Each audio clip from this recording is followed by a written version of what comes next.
बहुत हो गई भविष्य की बातें, जरा अपने अतीत में चलें, जब लोग मिट्टी के बर्तनों में खाना पकाते थे और उसकी सौंधी सौंधी खुशबू भूख दोगुनी कर देती थी।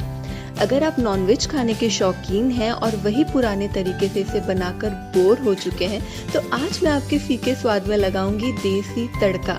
आज मैं आपको सिखाऊंगी बिल्कुल मेरी स्टाइल में मिट्टी की हांडी में लहसुनी चिकन बनाना, जिसमें खूब सारा लहसुन डलता है और जो चिकन का स्वाद दोगुना कर देता है।